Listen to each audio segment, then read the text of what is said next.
ॐ नमो भगवते वासुदेवाय।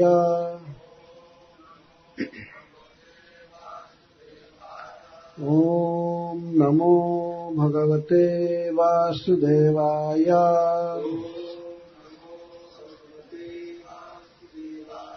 ॐ नमो भगवते वासुदेवाय।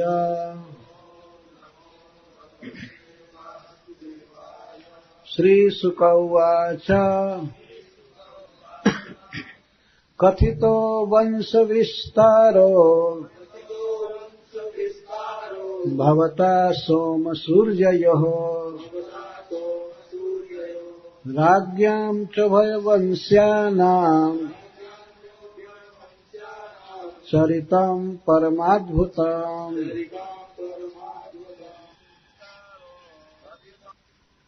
राजोवाच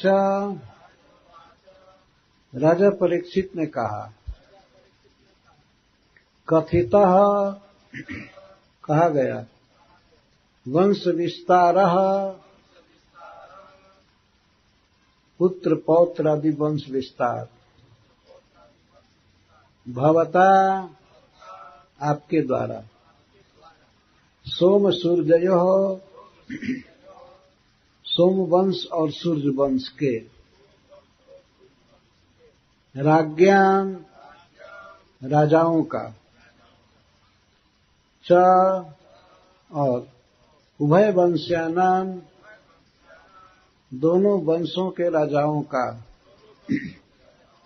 चरितम चरित परम अद्भुतम अति आश्चर्यमय।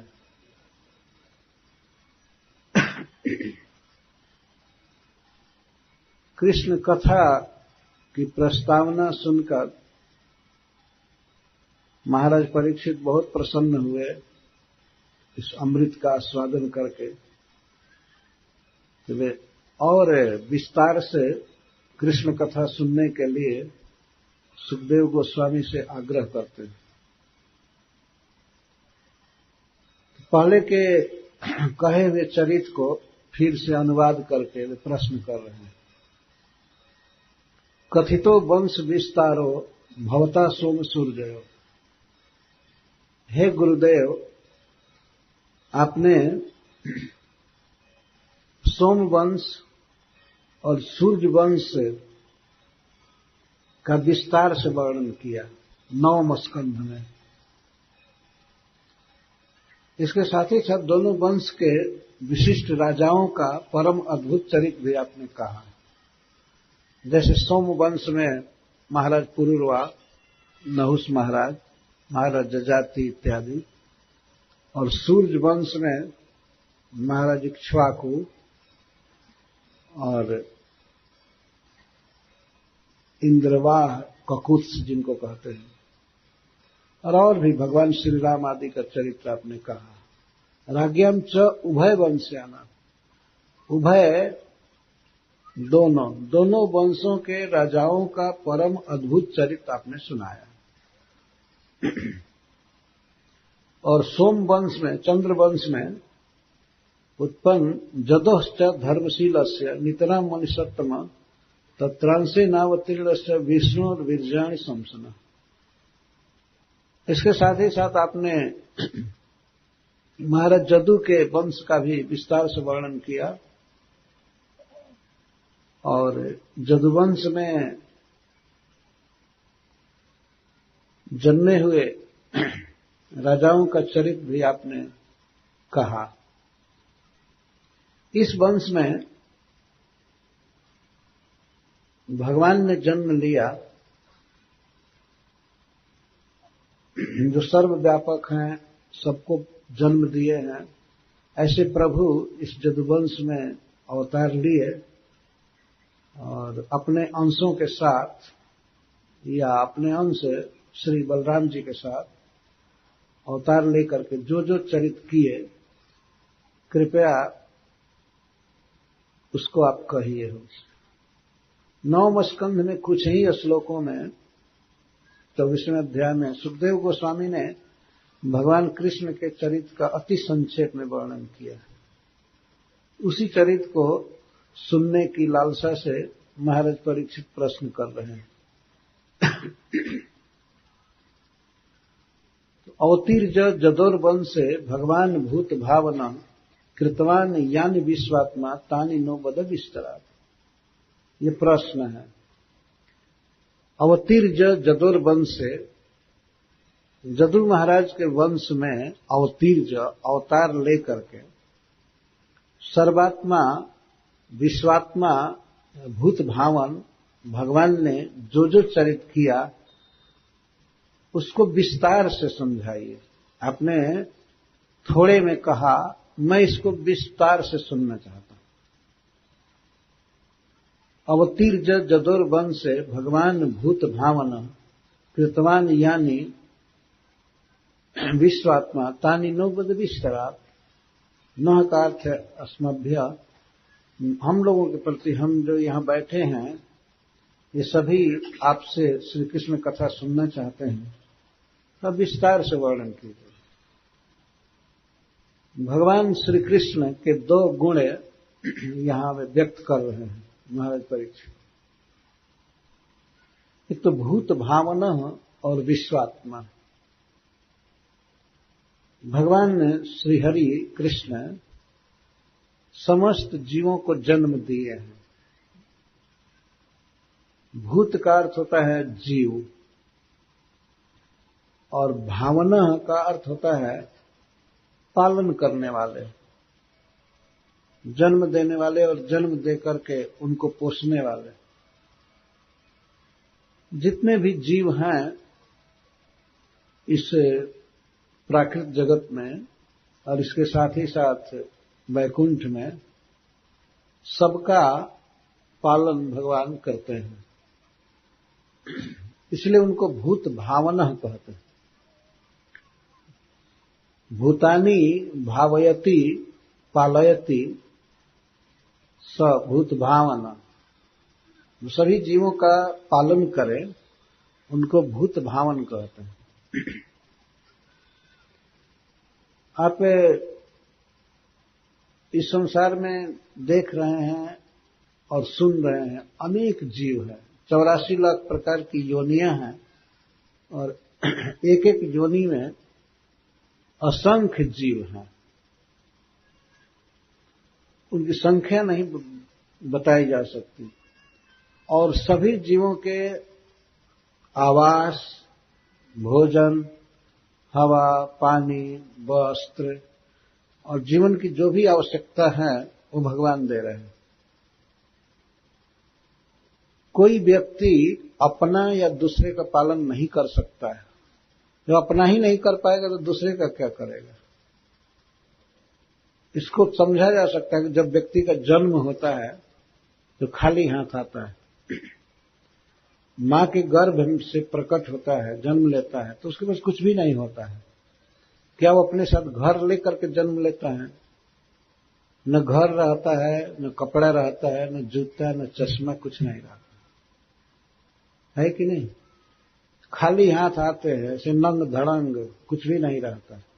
पर इस संसार में आने पर बाहर उसको रहने को घर मिलता है, वस्त्र मिलता है, भोजन मिलता है, अनेक सवारियां मिलती हैं, सब कुछ। एक एक व्यक्ति कितना कितना सेट कुर्ता रखता है, जूता रखता है, इसको कहां से मिलने लगा उसको। ये सारा उत्पादन भूमि से होता है, धरती से।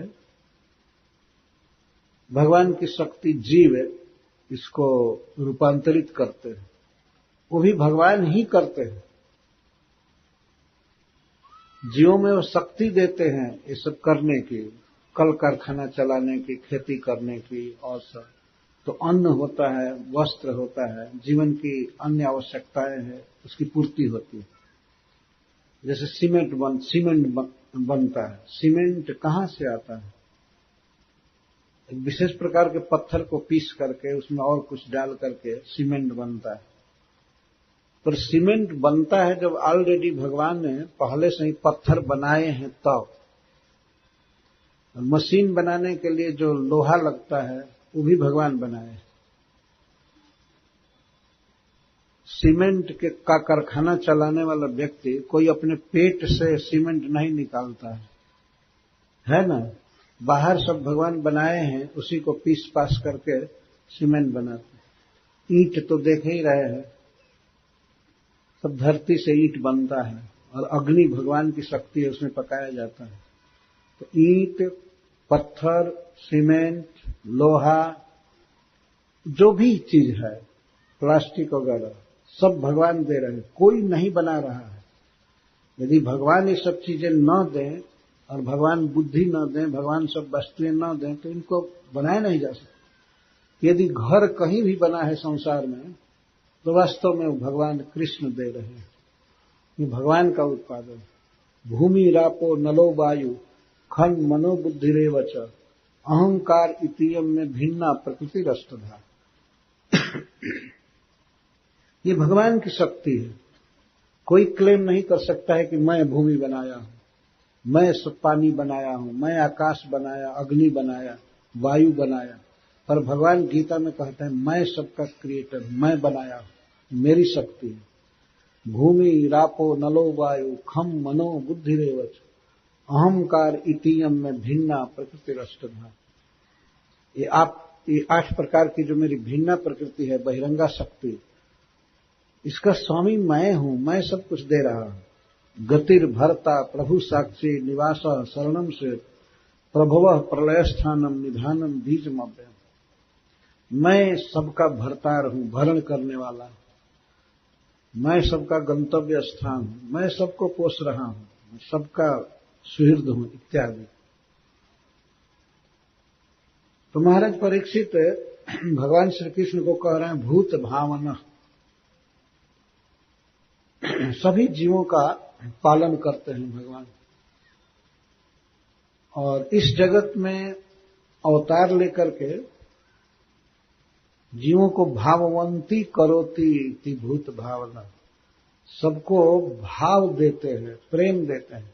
भगवान को देख करके, भगवान की लीला सुन करके जीव मनुष्य भगवान के प्रति भाव स्थापित करते हैं।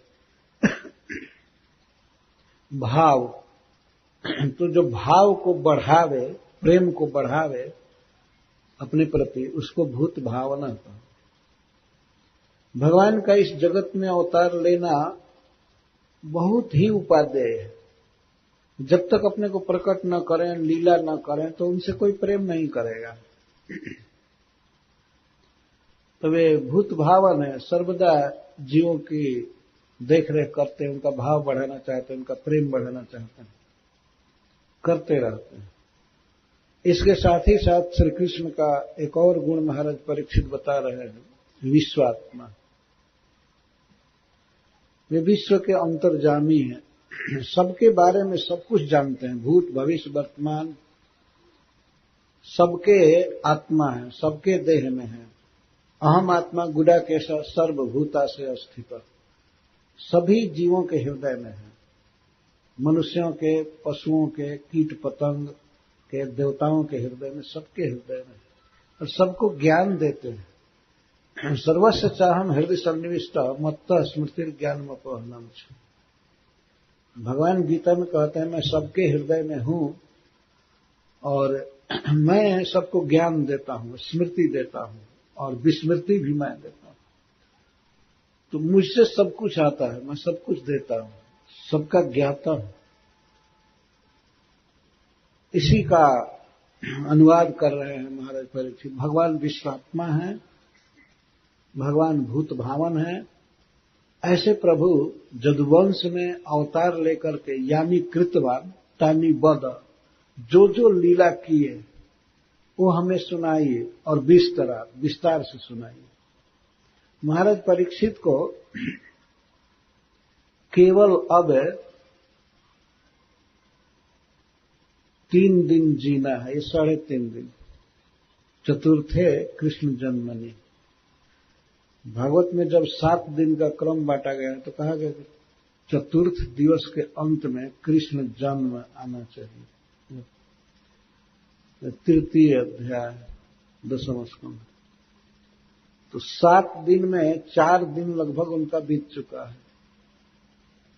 थोड़ा सा बात ये प्रश्न कर रहे हैं, 3 दिन जीना है, पर लालसा इतनी है भगवान की लीला को सुनने की, कहते हैं कि विस्तार से हमें सुनाइए। 3 दिन में क्या सुन सकते हैं, पर लालसा उत्कंठा इतनी है। जैसे किसी को सन्निपात होता है तो उसमें प्यास बहुत लगती है, तो व्यक्ति चाहता है कि मैं पूरा नदी ही पी जाऊं, पूरा घड़ा पी जाऊं, समुद्र पी जाऊं, इतनी प्यास उसे लगती है। पर उस रोग में वैद्य पानी देना एकदम बंद कर देते, पानी देना नहीं होता, प्यास भर क्यों लगती है, पानी बंद रहा। महाराज परीक्षित को इतनी लालसा है भगवान के विषय में सुनने की, वे 4 दिन हो चुका है, पानी तक नहीं पिए हैं, आमरण अनशन व्रत करके बैठे हैं, भोजन की बात तो दूर रही, पानी तक नहीं पिए थे, और भगवान की कथा को सुनने की इतनी लालसा है। यदुवंश में अवतार लेकर भगवान ने जो भी किया, अपने जन्म से लेकर के और प्रभास तक, लीला संवरण तक जो जो किए, उसको बोलिए विस्तार से। और महाराज परीक्षित यह भी कह रहे हैं कि भगवान श्री कृष्ण की कथा ऐसी है कि सभी लोग उसे चाहेंगे, सभी चाहेंगे, कोई ऐसा नहीं है जो कृष्ण कथा से उब जाए।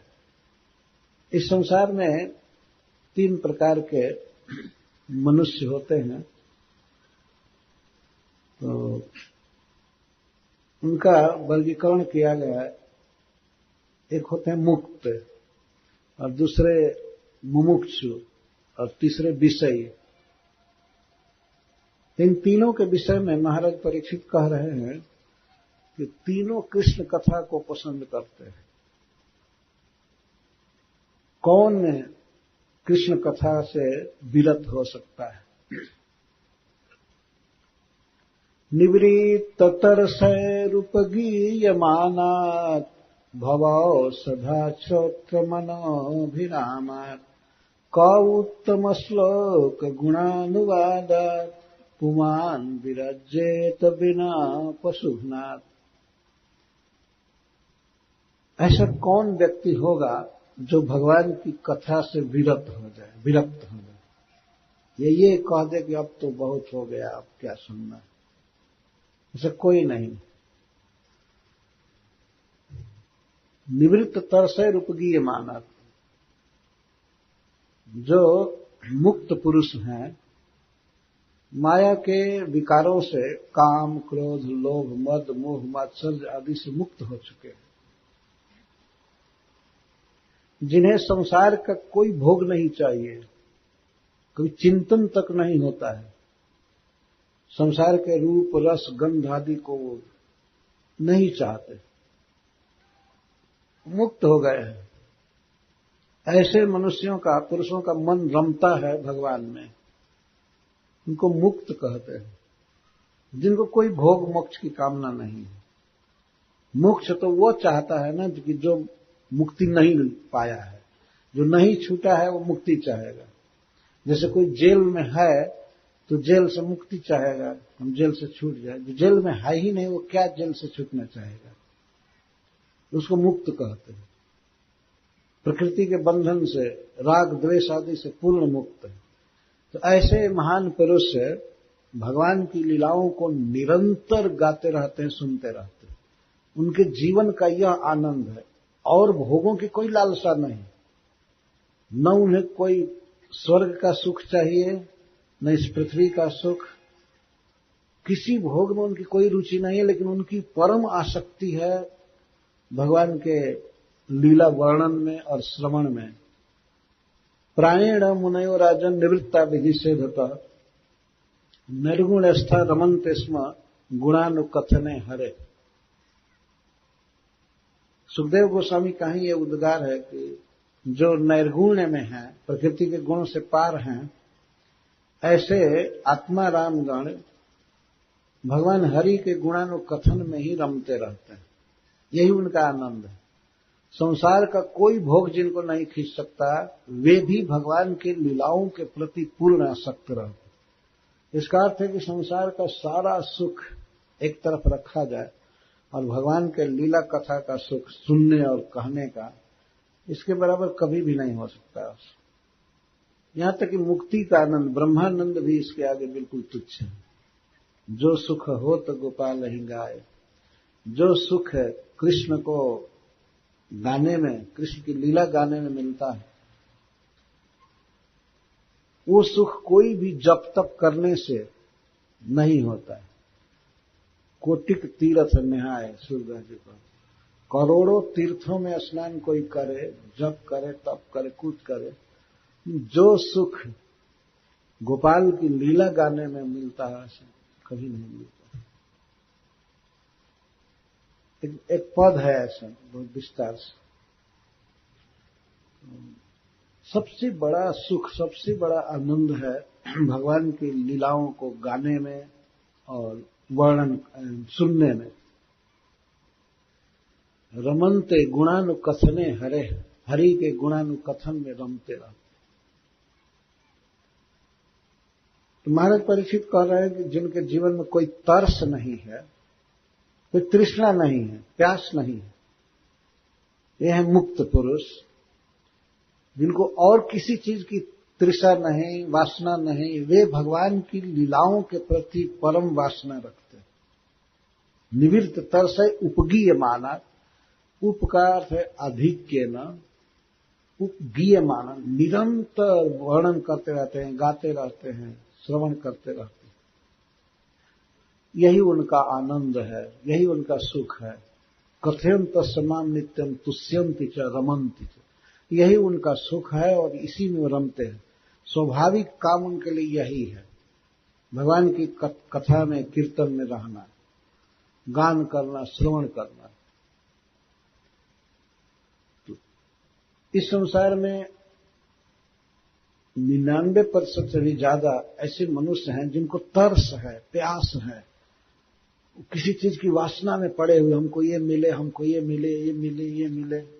उन वस्तुओं को पाने से उनको सुख नहीं हो सकता है, लेकिन मृग तृष्णा की तरह, जैसे मरुभूमि में सूरज की किरणों के कारण दिखाई पड़ता है कि आगे जल है, सरोवर है, तो मरुभूमि में तप्त बालुका में हरिणी जो दौड़ते हैं, वो देखते हैं वहां जल है, वहां जल है, पर वहां जाते हैं तो वहां केवल बालू रहता है, जल नहीं रहता। तो वहां से वहां दौड़ते हैं, वहां से वहां दौड़ते हैं, वहां से दौड़ते हैं, और बिना पानी के प्यासे और तड़फड़ा करके मर जाते हैं। इसी तरह से आज का आदमी वो सोचता है बॉम्बे में सुख है, बॉम्बे वाला सोचता है दिल्ली में सुख है, दिल्ली वाला सोचता है अमेरिका में सुख है। मृग की तरह दौड़ते हुए फिर मर जाते हैं, और मर करके नरक में या विविध जोनियों में जाते हैं। जीवन में जो अवसर मिला है कि भगवान का कीर्तन कर लो, जप कर लो, श्रवण करो, कथा करो, उसको आदमी नहीं कर पाता। जो रस का सरोवर है, बहुत बड़ा सुख है, क्योंकि सत्पुरुषों का, महान पुरुषों का आचरण ही किसी सत्य में प्रमाण होता है।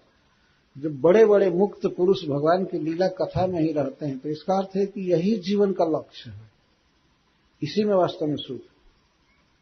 नहीं तो वे लोग क्यों नहीं रमते, किसी स्त्री में रमते या किसी दूसरे गीत में रमते, संसार के रूप रस गंध आदि में रमते, बिल्कुल नहीं रमते। तो उनको कहते हैं निवृत्त तरस, जिनकी तृष्णा सदा के लिए निवृत्त हो चुकी है। उन लोगों के द्वारा भगवान श्री कृष्ण की लीलाएं निरंतर गाई जाती है। उपगीय मानक जो मुक्त है, तो मुक्त जो है वो तो भगवान कृष्ण के लीला रस को जानते ही हैं, उनके लिए परम रसायन है। और जो मुमुक्षु हैं उनके लिए यही उपाय है, यही औषधि है।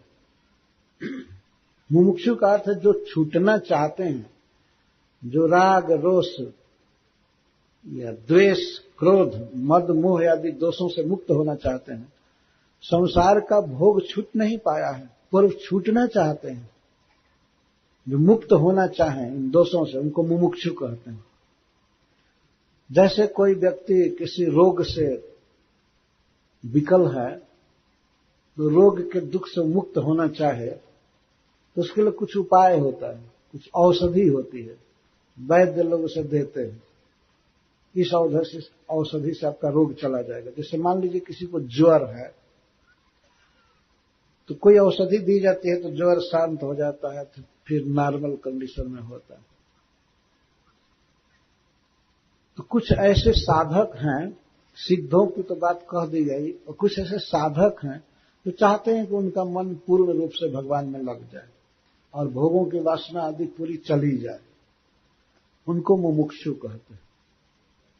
तो मुमुक्षुओं के लिए क्या उपाय है, क्या औषधि है? भवौषधात् निवृत्त तरसे रूपगीयमानात् भवौषधात् श्रोत्र मनोभिराम।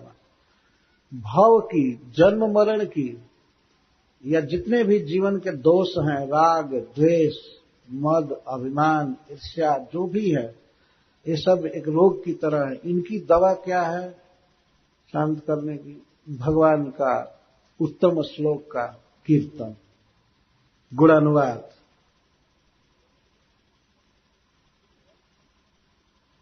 यही उपाय है।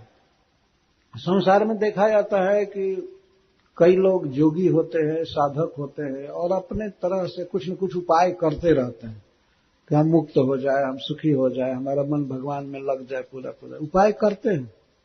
लेकिन उपाय में वे उचित उपाय नहीं कर पाते। जैसे किसी स्टोर में अनेक प्रकार की दवाई रखी है और व्यक्ति को कोई एक विशेष रोग हुआ है, तो कोई भी दवा लेकर के खाना चालू करे, वो हालत आजकल के साधकों की है।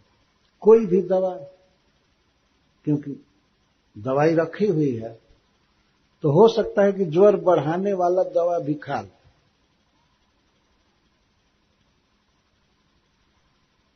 और मलेरिया हुआ है तो जलेबी खूब खा रहा है।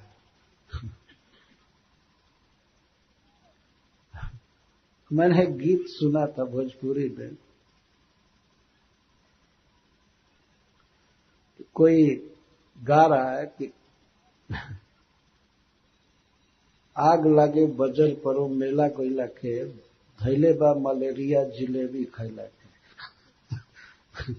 मेला में आग लग जाए, वज्र पड़ जाए, मैं गया वहां पर जिलेबी खाया, मलेरिया था और खाया तो और ज्यादा ज्वर हो गया। तो धैले बा मलेरिया जिलेबी खैला, ये भोजपुरी में कहते हैं। तो क्या रोग है और दवा क्या कर रहे हैं? गोस्वामी तुलसीदास जी एक पद में विनय पत्रिका में कहते हैं,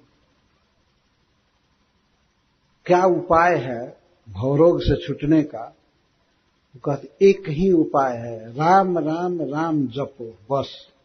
तो पद में कहते हैं, राम राम राम जीह जौनो तू न जपी है, तौनो तू कहूं जाए तिहू ताप तपी। यदि अपने जीभ से राम राम राम ये तुम नहीं रटोगे तो कहीं भी जा करके त्रिताप से दग्ध रहोगे, मरोगे। कोई साधन सुखी नहीं कर सकता। राम राम राम जीह जौनो तू न जपी है, तौनो तू कहूं जाए तिहू ताप तपी। छूटी बे के जतन विशेष बंधी जाओगे। यदि तुम छूटने का, मुक्त होने का उपाय करोगे तो और ज्यादा बंध जाओगे। राम राम रटने के अलावा, भगवान का नाम जपने के अलावा तुमने कोई उपाय किया, का गुणानुवाद के अलावा कोई उपाय किया, तो उपाय ही और तुमको बांध देगा। छुट्टी वे के जतन विशेष बंधी जाओगे, हुई विष भोजन जो सुधा सानी खाओगे। और तुम कोई भोजन करोगे जिसमें अमृत से सिक्त करके, डाल करके, तो वो हलाहल जहर हो जाएगा राम नाम के बिना। छुटीवे के जतन विशेष बंधी जाओगे, हुई विष भोजन जो सुधा सानी खाओगे। अपने समय से तुम सुधा खा रहे हो, अमृत पी रहे हो, लेकिन वो हलाहल जहर का काम करेगा। भगवान का नाम ही एक उपाय है, भगवान का गुण कीर्तन उपाय है, जिससे व्यक्ति संसार के दोषों से मुक्त हो सकता है, नहीं तो और बंध जाएगा। ये देखा जा रहा है, संसार में जोगियों की, साधकों की कमी नहीं है। बहुत लोग सोचते हैं हम ये कर रहे हैं, ध्यान कर रहे हैं, हम ये कर रहे हैं, वो कर रहे हैं, लेकिन विशेष बंधे हैं। और सामान्य जनता की अपेक्षा जो कोई साधन नहीं करते, उससे ज्यादा बंधे हुए हैं। विशेष बंधी जाओगे, हुई विष भोजन जो सुधा सानी खाओगे। सूर सरी तीर बिन नीर दुख पाई है, सूरत तरु तरे तो ही दारिद्र सताई। गंगा जी के किनारे जिसका पानी बिल्कुल निर्मल है, ऐसे गंगा के किनारे पानी के बिना मर जाओगे अगर राम राम नहीं रटते। सूरत सरी तीर बिन नीर दुख पाई है, और सूरत तरु तरे तो ही दारिद्र सताई। कल्प वृक्ष के नीचे जो संकल्प के अनुसार फल देता है, उसकी छाया में भी तुमको दरिद्रता सताएगी। भगवान के नाम के बिना कोई साधन काम नहीं करेगा। हरे कृष्णा कृष्णा कृष्णा हरे हरे, हरे राम राम राम हरे हरे। तो गोस्वामी तुलसीदास जी इस तरह से कह रहे हैं कि इस कलिकाल में भगवान के नाम के अलावा कोई साधन नहीं है। और भी जीभ से जपने की बात कर रहे, राम राम राम जी जौलो तुम जपी हैं, तौलो तो कहूं जाए तिहु ताप तपी। ये भगवान की कथा, भगवान का गुणानुवाद, यही उपाय है सब दोषों से मुक्त होने के लिए, कर्म बंधन से मुक्त होने के लिए।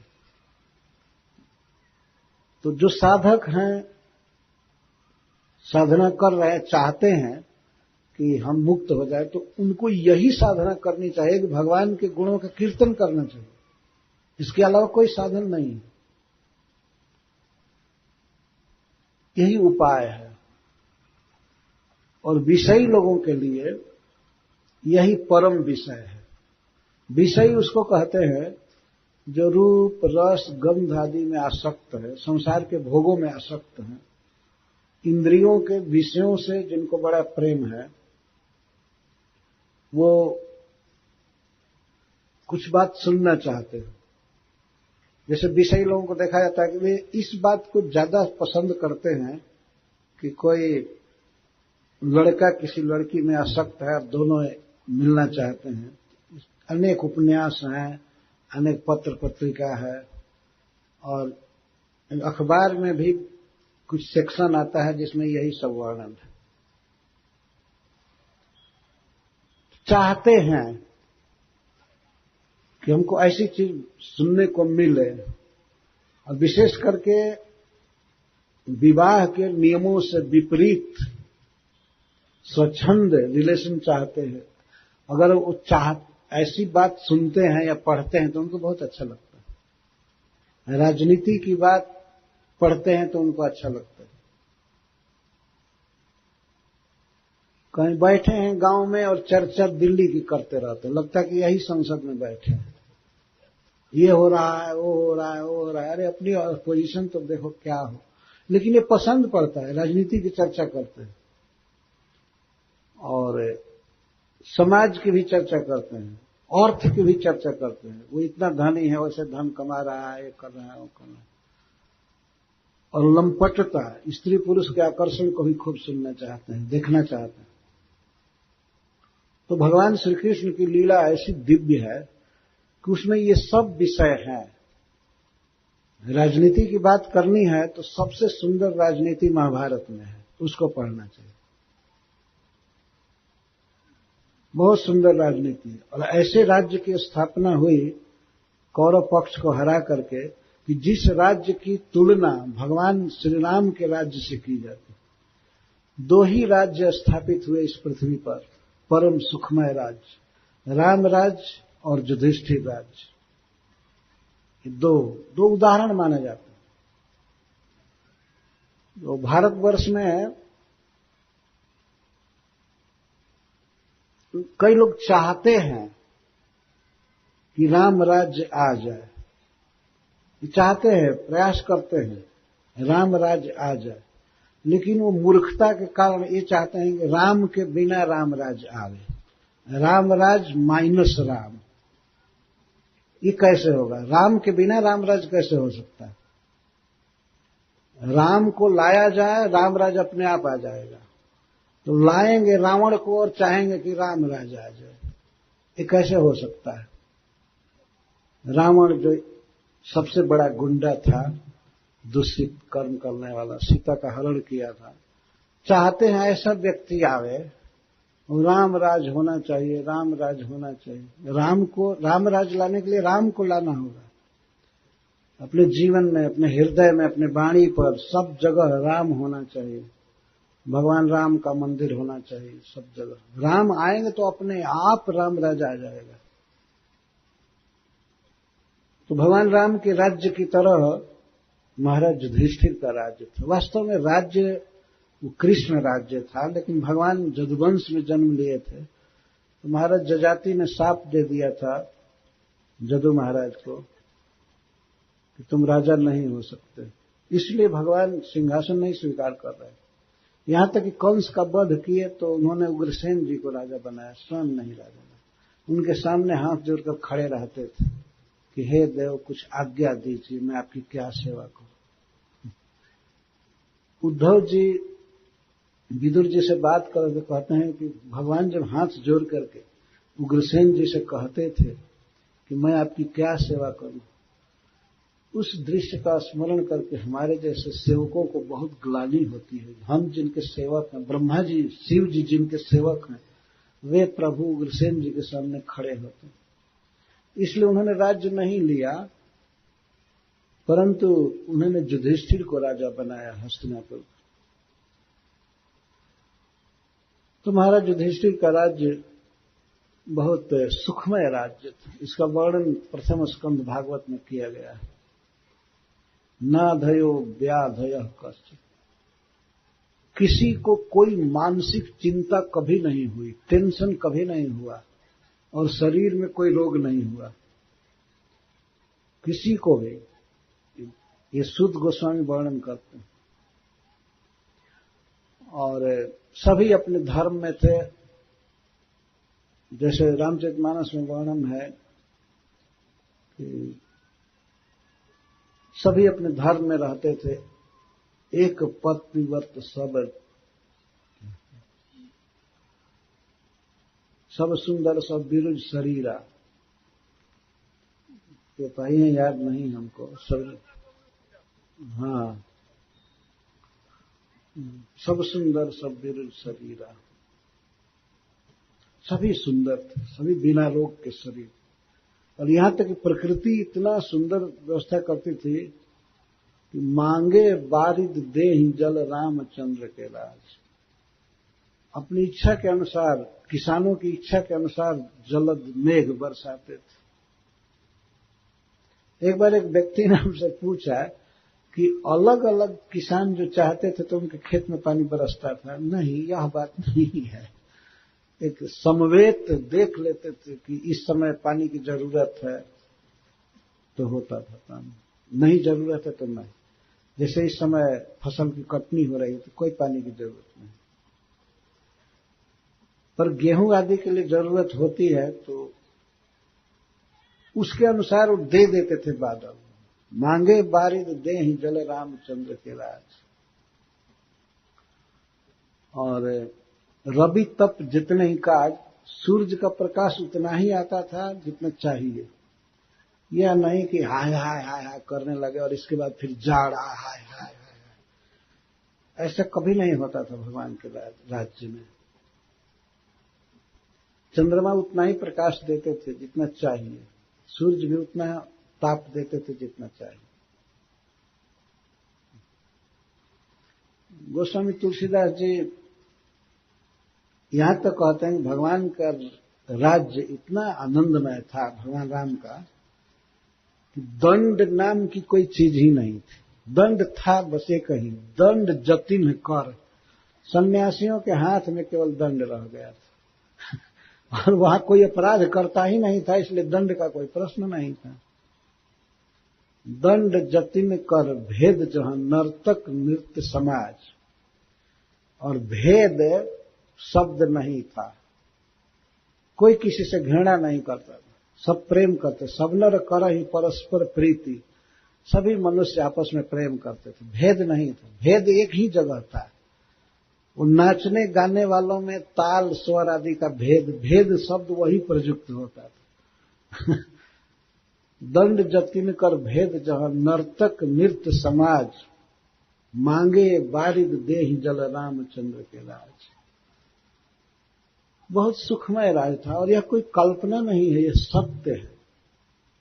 भगवान के प्रभाव से सब हो रहा है। साधकों के लिए, विषयों के लिए यही परम विषय है। उनको कथा चाहिए ना, तो अखबार न पढ़ करके भागवत पढ़े, उपन्यास न पढ़ करके महाभारत पढ़े। उसमें उत्कृष्ट विषय है, और इस विषय को पढ़ने पर व्यक्ति आनंदित तो होगा ही, श्रोत्र मनोभिरामात्, उसके कान को सुनने पर तृप्ति होगी और मन में बहुत अच्छा लगेगा, और इसके साथ ही साथ वो मुक्त हो जाएगा। परम रसायन है विषयों के लिए। इससे अधिक सुंदर क्या मिलेगा? जैसे किसी को अगर युवक युवती के आकर्षण, उनके बातों को सुनने में रस मिलता है, तो चाहिए कि वो दशम स्कंद पढ़े, श्री गोपी जनों के साथ जो भगवान की लीलाएं हैं उसको पढ़े। आखिर ऐसे ही में उसको आनंद मिल रहा है, तो भगवान कृष्ण की लीला में सब कुछ है, उसको पढ़े। उसको पढ़ने से उससे बेटर सुख मिलेगा, और ऐसा सुख जिस सुख का कभी नाश नहीं होगा, अनंत सुख मिलेगा। ऐसा नहीं है कि भगवान केवल राजनीति किए या केवल गाय चराए और विषयों के लिए कुछ चीज नहीं दिए। दिए हैं, पर्याप्त दिए। इतना सुंदर विषय। गोपी जनों के साथ भगवान का विवाह नहीं हुआ था, लेकिन वे कृष्ण से प्रेम करती थी, कृष्ण में परम आसक्त थी, लोक धर्म वेद धर्म सब छोड़कर। तो आजकल भी लोग चाहते हैं कि परिवार का धर्म या परंपरा विवाह आदि की छोड़ करके बस स्त्री पुरुष का मिलन हो, और उसको लोग बहुत चाव से सुनते हैं, पढ़ते हैं। तो भगवान की लीला में यह भी है। भगवान की लीला में समाज शास्त्र है, अर्थशास्त्र है, कैसे धन कमाना चाहिए, कैसे करना चाहिए, सब है।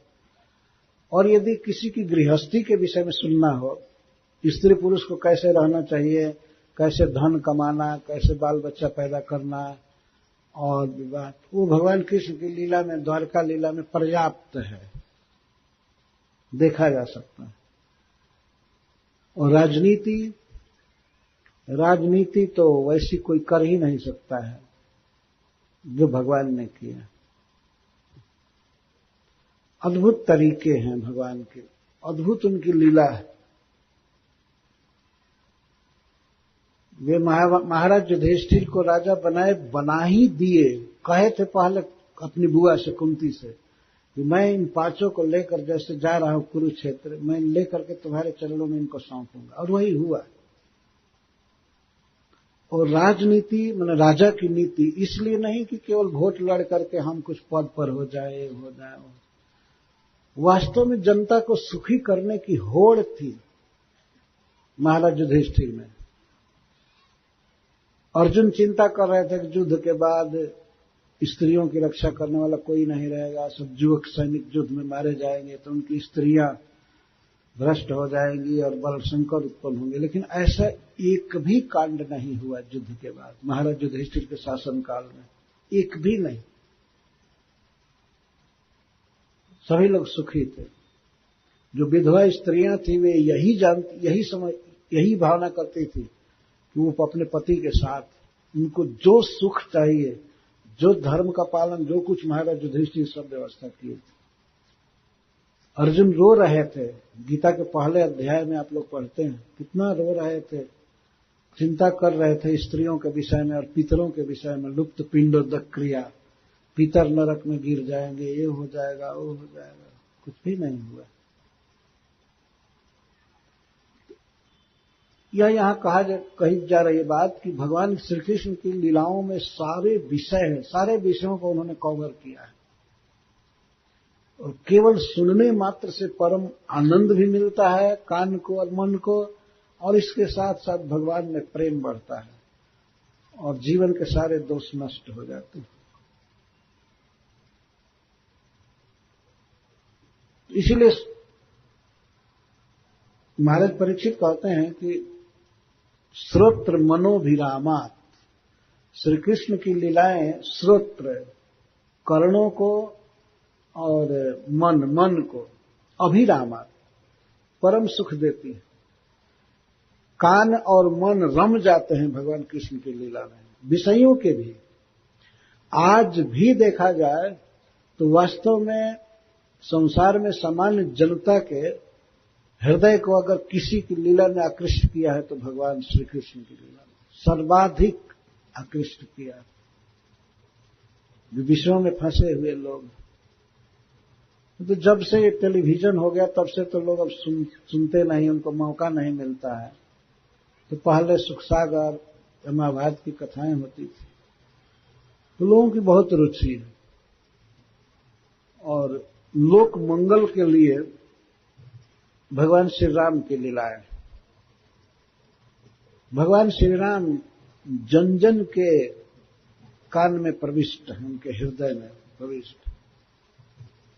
ये आजकल के कुछ राक्षस भले भगवान राम के विरुद्ध बोलते रहते हैं, लेकिन इनके बोलने का कोई प्रभाव हो नहीं सकता।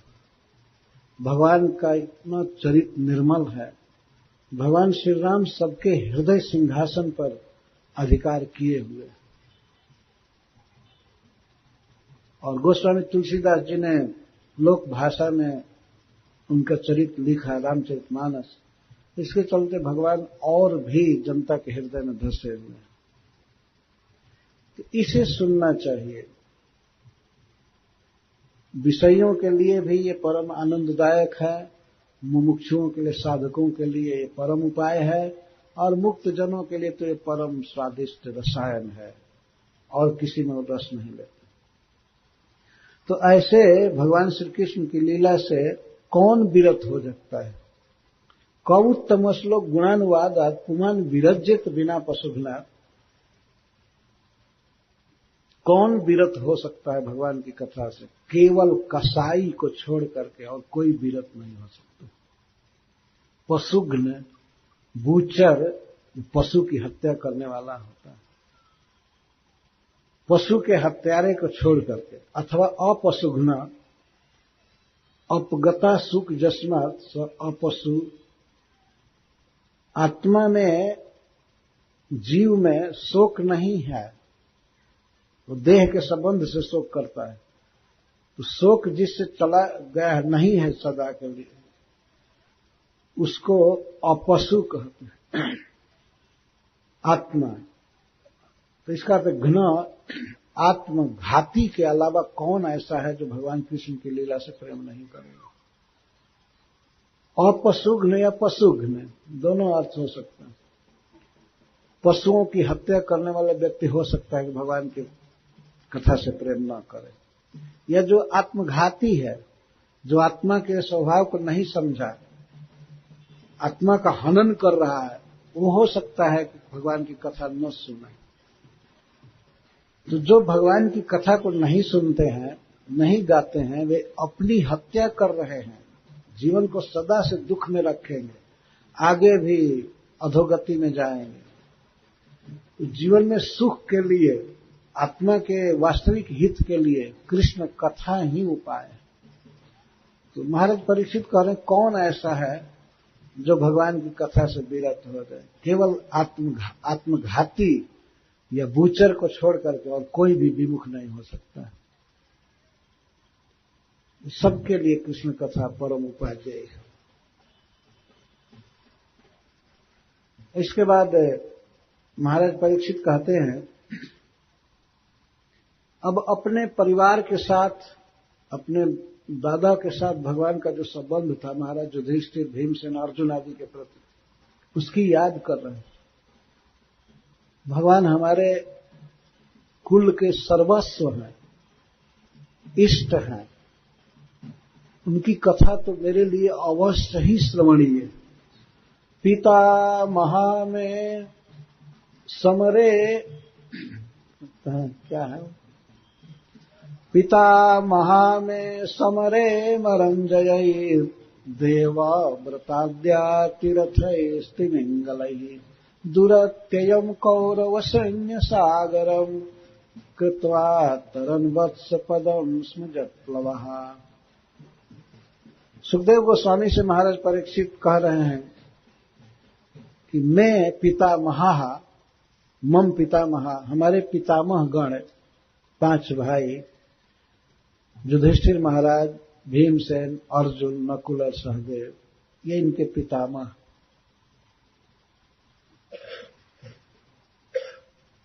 परीक्षित महाराज के पिता हैं अभिमन्यु, और अभिमन्यु के पिता अर्जुन हुए, तो अर्जुन के संबंध से युधिष्ठिर और सब 4 भाई पितामह। पितामह में समरे मरंजय, हमारे पितामह एक भयावह विश्व युद्ध में पड़ गए थे। कुरुक्षेत्र का युद्ध हुआ, बहुत भयंकर युद्ध था, लेकिन भगवान कृष्ण को ही अपनी नौका बना करके, अर्थात उनके शरण में रह करके हमारे पितामह उस महायुद्ध को वैसे पार कर गए जैसे कोई रास्ता चलने वाले व्यक्ति गाय के बछड़े के खूर में इकट्ठे जल को पार कर गए।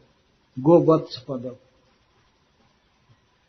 हम लोग बरसात के दिन में चलते हैं तो गाय के बच्चे का खूर गड़ता है जमीन में, उसमें कभी कभी वर्षा होने पर थोड़ा पानी जम जाता है। कभी कभी मान लीजिए पानी हो 50 ग्राम या 25 ग्राम पानी लगा है, तो चलते समय हम लोग विचार भी नहीं करते हैं कि इतना गड्ढा लांघ गया है।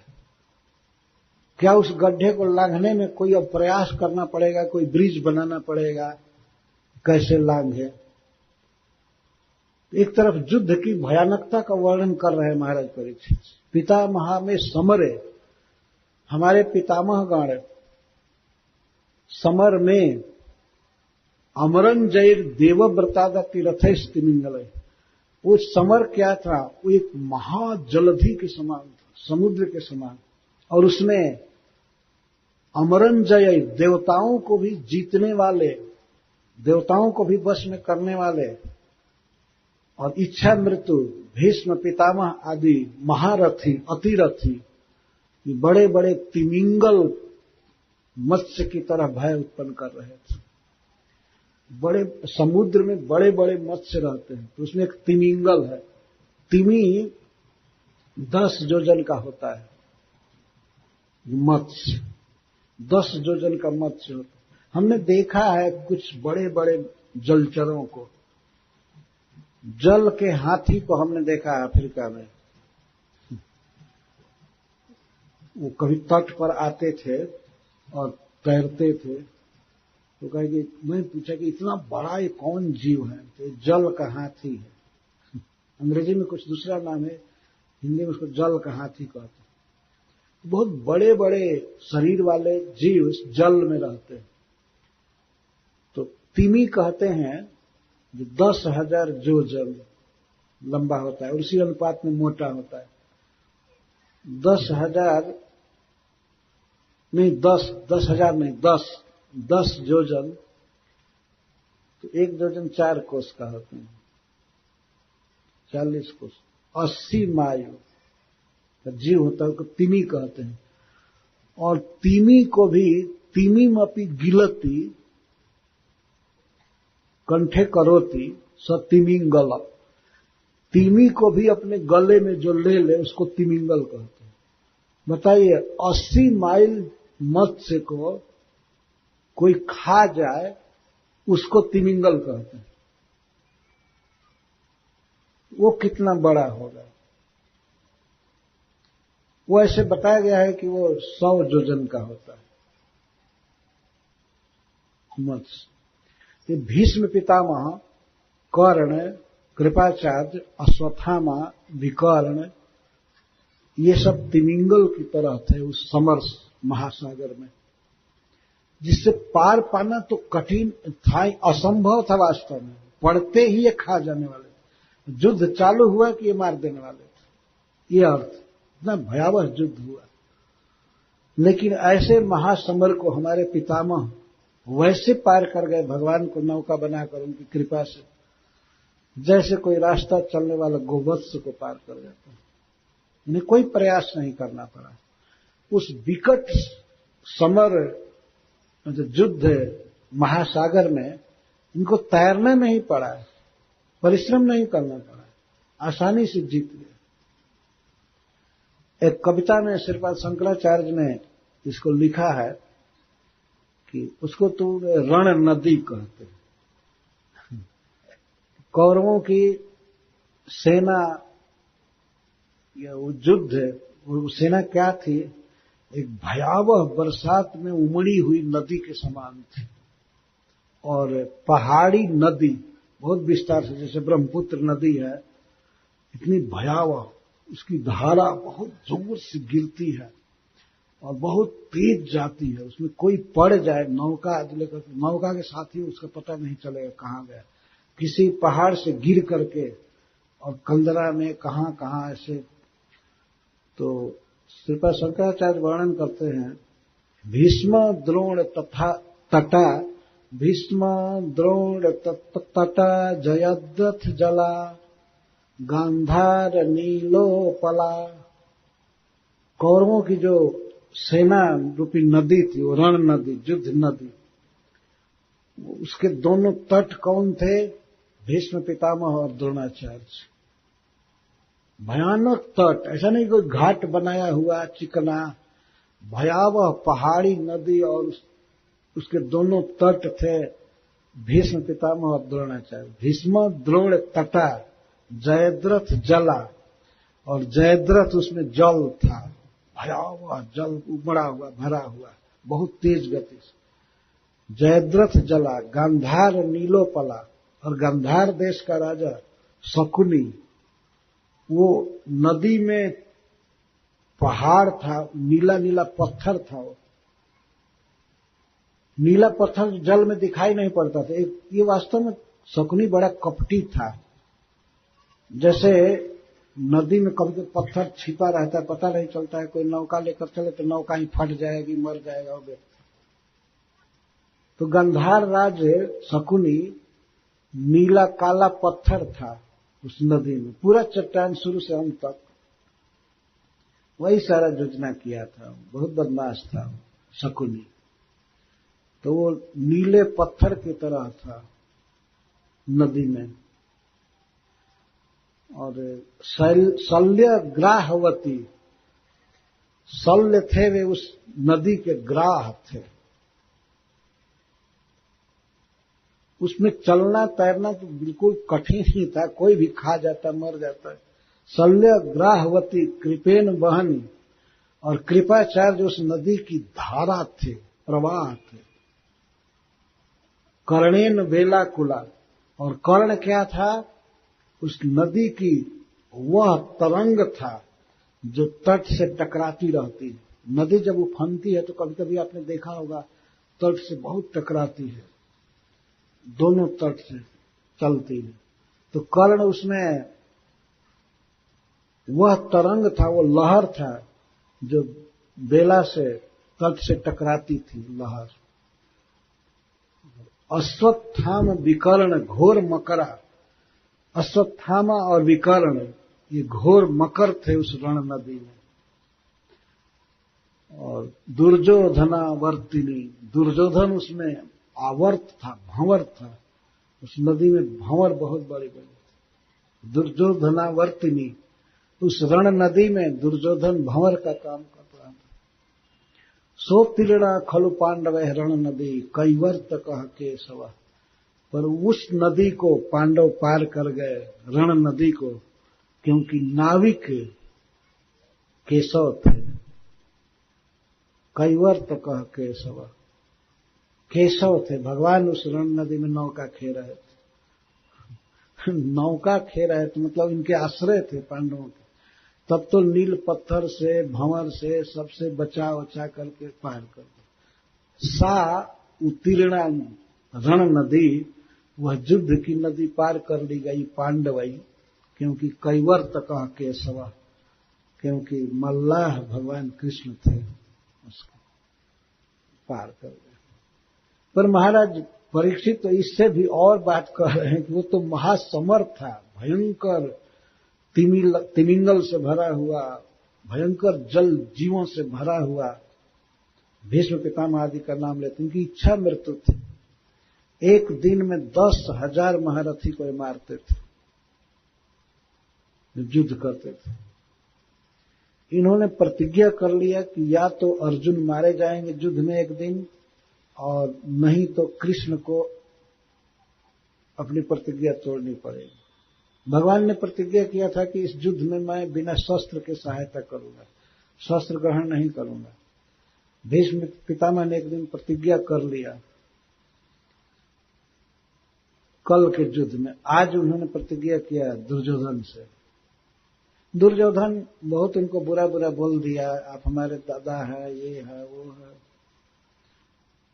लेकिन आप मन लगा करके लड़ नहीं रहे। यहां तक बोल दिया कि आप खाते हैं हमारा और आपका मन पांडवों के साथ। इस बात से भीष्म पितामह को बहुत दुख लगा।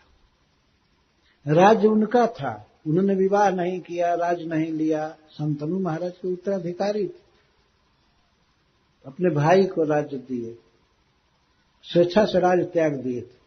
परंतु जैसे भी हो रहते थे राजघराने में, तो राजा के पद पर था, वो पाल रहा था, वेतन दे रहा था, तो बोल दिया कि आप हमारा खाते हैं और गुण गाते हैं अर्जुन का। इसी पर दुख लग गया। तो भगवान को तो जानते थे, भगवान किसी भी स्थिति में अर्जुन को तो मरने नहीं देंगे। तो उन्होंने प्रतिज्ञा किया, वे भगवान के परम भक्त थे, कहे ठीक है कल मैं युद्ध करूंगा, कल अर्जुन का मरण होगा। नहीं, वो दुर्योधन प्रार्थना कर रहा था कि आप अर्जुन के साथ ढीला लड़ रहे हैं, आप उसको मारिए, हमारी आप में समर्थ है।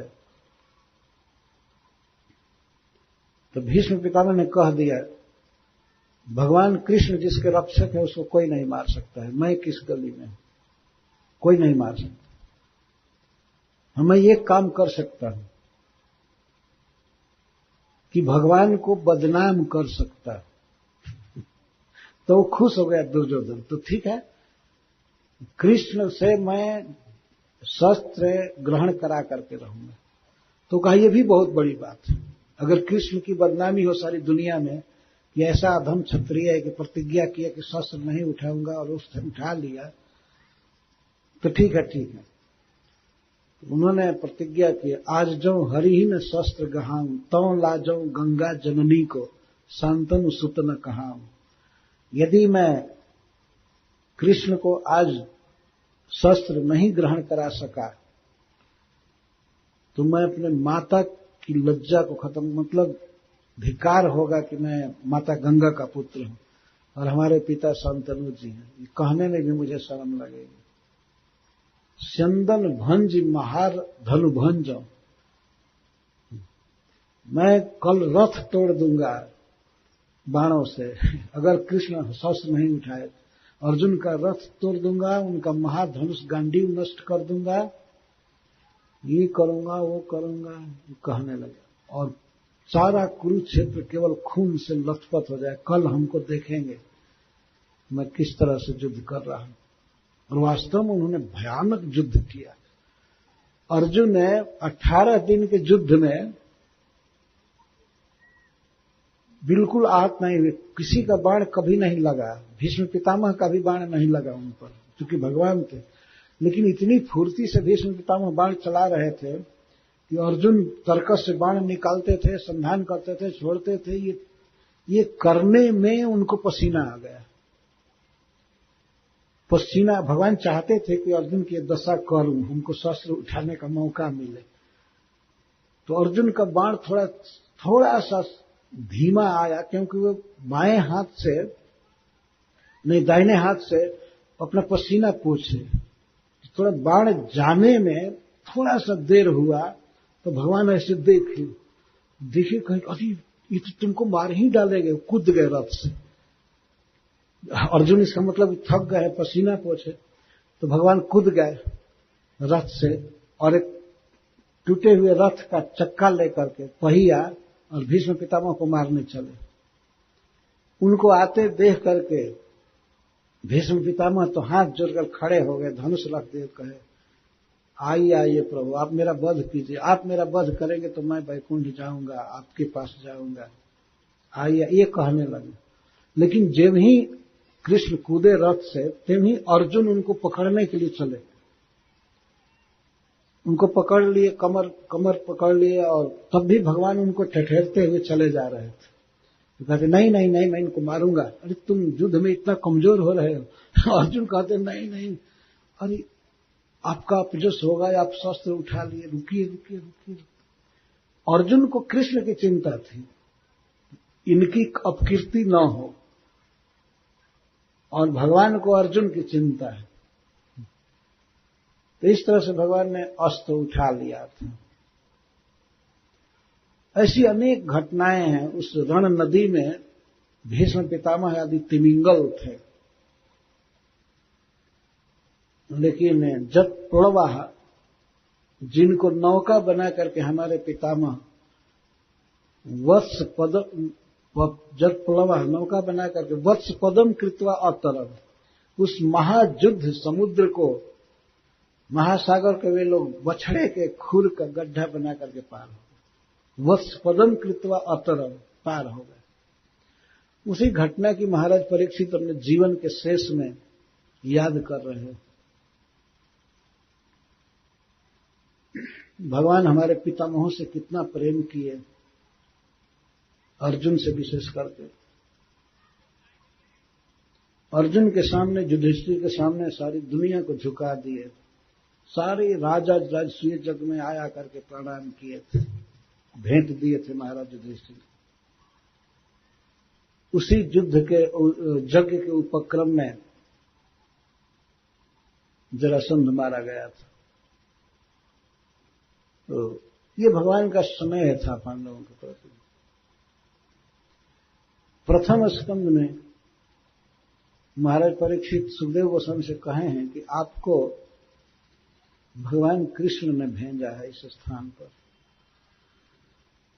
आप श्रीमद् भागवत के अध्येता हैं, हमको कृष्ण कथा सुनाने के लिए कृष्ण ने आपको भेजा है, मैं ऐसा मानता हूं।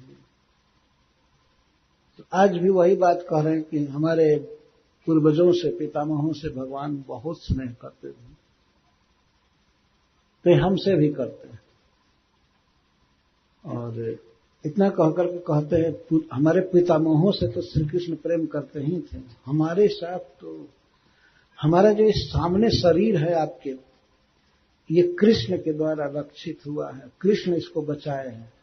द्रोण्यस्त्र विप्लुष्टमिदं मदंगम संतान बीजम कुरु पांडवानां जुगोपकुक्षिम गतयात चक्रो मातुश्च में यह शरणं गतायः। द्रोण्यस्त्र विप्लुष्टमिदं मदंगम, द्रोण पुत्र अश्वत्थामा के ब्रह्मास्त्र से मेरा यह शरीर बिल्कुल झुलस जल गया था। महाभारत में वास्तव में लिखा गया है कि युधिष्ठिर की, परीक्षित की मृत्यु हो गई थी गर्भ में। और ये भी वैशंपायन जी कहते हैं कि वो परीक्षित का मरा हुआ शरीर जला हुआ बिल्कुल ब्रह्मास्त्र से, वो गर्भ के बाहर पड़ा था, लेकिन भगवान ने उसको जीवित किया। तो श्री परीक्षित महाराज कहते हैं, द्रोण्यस्त्र विप्लुष्टमिदं मदंगम, मदंगम मेरा अंग, मेरा शरीर अश्वत्थामा के ब्रह्मास्त्र से बिल्कुल नष्ट हो गया था, विप्लुष्ट, मर गया था। इसका अर्थ यह है कि यदि भगवान नहीं बचाए होते मेरे मां के गर्भ में जाकर के, तो मैं मर ही चुका था। कोई ऐसी स्थिति थी, मान लीजिए कोई कार्य हुआ है, नहीं है, लेकिन वो ये कहा जाता है कि हो गया था। जैसे मान लीजिए कोई व्यक्ति किसी महारोग से बहुत सफर कर रहा है, दुख भोग रहा है, और सारे डॉक्टर जवाब दे चुके कि ये नहीं बचेगा, और कोई भी औषधालय हॉस्पिटल जवाब दे दिया, कोई दवा काम नहीं कर रही, सब लोग कह दिए कि ये मरेगा। अभी मरा नहीं है, लेकिन दूसरा कोई यही कहेगा कि वो तो मर गया, खत्म हो गया, है ना, कहेगा ना। जब सारे डॉक्टर जवाब दे चुके, कोई दवा काम नहीं करे, तो यही कहेंगे कि मर गया। वही बात महाराज परीक्षित कह रहे हैं, मैं मर गया था, यदि भगवान मुझे नहीं बचाए होते तो मैं मर गया होता, मरना निश्चित था। ब्रह्मास्त्र को कौन विफल कर सकता है। मेरी मां जब कृष्ण के शरण में गई, शरणम गताया, हे द्वारिकानाथ, भले मैं मर जाऊं लेकिन मेरा बच्चा नहीं मरना चाहिए, मेरे गर्भ में जो बच्चा है वो नहीं मरना चाहिए, भले मैं मर जाऊं, मैं तो ऐसे ही मरी हुई हूं, मैं विधवा हो गई हूं, मेरे पति नहीं है, तो आधी तो मैं मरी हूं, ये ब्रह्मास्त्र हमको जला दे, हमको मारे, लेकिन हमारे बच्चे को नहीं। तो जब इस तरह से उत्तरा, भगवान कृष्ण की शरण में गई, भगवान उसमें रथ पर थे, तो रथ पर बैठे बैठे ही एक अपने दूसरे स्वरूप से, इसी प्रकार के स्वरूप से बहुत सूक्ष्म बन करके, चूंकि वो महाजोगेश्वरेश्वर है, वे उत्तरा के गर्भ में चले गए, उत्तरा के मुख में प्रवेश किए, और मुख में प्रवेश करके उसके बाद गर्भ में चले गए, और वहां जाकर के चतुर्भुज रूप में होकर के गदा घुमा रहे थे गर्भ के चारों तरफ, और सुदर्शन चक्र भी ले गए थे। इस पर अर्थ किया जाता है कि दो अस्त्र क्यों ले गए, एक ही काफी था। तो भगवान ने भक्त के स्नेह बस से सोचा कि शायद कोई एक फेल हो जाए तो दूसरा काम करेगा तो ले गए सुदर्शन चक्र को, लेकिन सुदर्शन चक्र से काम नहीं लिए, और गदा घुमा रहे थे, उनके गदा के तेज से ब्रह्मास्त्र स्पर्श नहीं कर सका महाराज परीक्षित को। बच्चा गर्भ में है, अभी जन्म नहीं हुआ है, और वह भगवान का दर्शन किया गर्भ में दर्शन किए थे परीक्षित महाराज। इसीलिए जन्म लेने पर मनुष्यों में वे परीक्षण करते थे कि हमको बचाने वाला कौन है, बड़ा सुंदर, ये सब परीक्षण, इक्षण का अर्थ देखना, परि माने सर्वतः, सब जगह इस तरह से देखते थे। हमको मां के गर्भ में आकर के जो बचाए वो पुरुष बहुत सुंदर, बहुत कौन है देखते थे। इसीलिए ब्राह्मणों ने उनको नाम दिया परीक्षित, भागवत में कहा गया है, परीक्षित नाम दिया। तो उस घटना की याद अपने जीवन के अंत में महाराज परीक्षित कर रहे हैं। द्रोणस्त्र विप्लुष्टमिदम मदंगम संतान बीजम कुरु पांडवाना, मेरा शरीर अश्वत्थामा के ब्रह्मास्त्र से जला दिया गया था।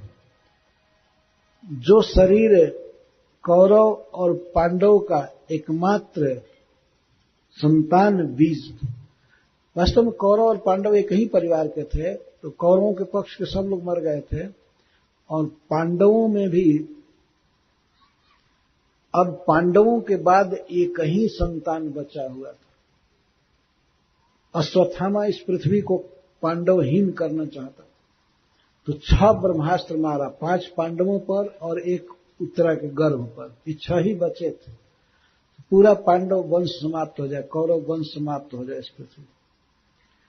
महाराज परीक्षित कह रहे हैं संतान बीजम कुरु पांडवा नाम, कुरुवंश में पांडवों का, दोनों परिवार का एक ही संतान में बचा हुआ था मेरा शरीर। ये बिल्कुल झुलस गया था, मर गया था, लेकिन भगवान मेरे मां के गर्भ में आकर के इसको उज्जीवित किए, बचा लिए।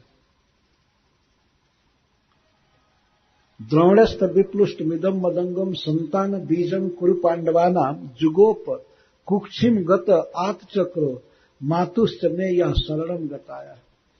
जब मेरी मां भगवान के शरण में गई और मेरी रक्षा के लिए प्रार्थना की, तो भगवान श्री कृष्ण मेरे मां के कुक्षिम कोख में, पेट में आकर के, और जुगोप रक्षितवा, मेरी रक्षा की। ऐसे परम स्नेहवान प्रभु का चरित्र मैं सुनना चाहता हूं। विस्तार से हमको सुनाइए। वीरजाणि तस्याखिल देह भाजाम अंतर्बहिः पुरुष काल रूपैः प्रयच्छतो मृत्युमुतामृतं च माया मनुष्यस्य वदस्व विद्वन्। मैं ऐसे परम कृपालु प्रभु के चरित्र को सुनना चाहता हूं। इस श्लोक में उसका अन्वय है। अखिल देह भाजन, समस्त प्राणियों के हृदय में जो रहते हैं, अखिल देह भाजम अंतः बहिः पुरुष काल रूप है। भीतर अंतः में परमात्मा के रूप में रहते हैं, पुरुष के रूप में।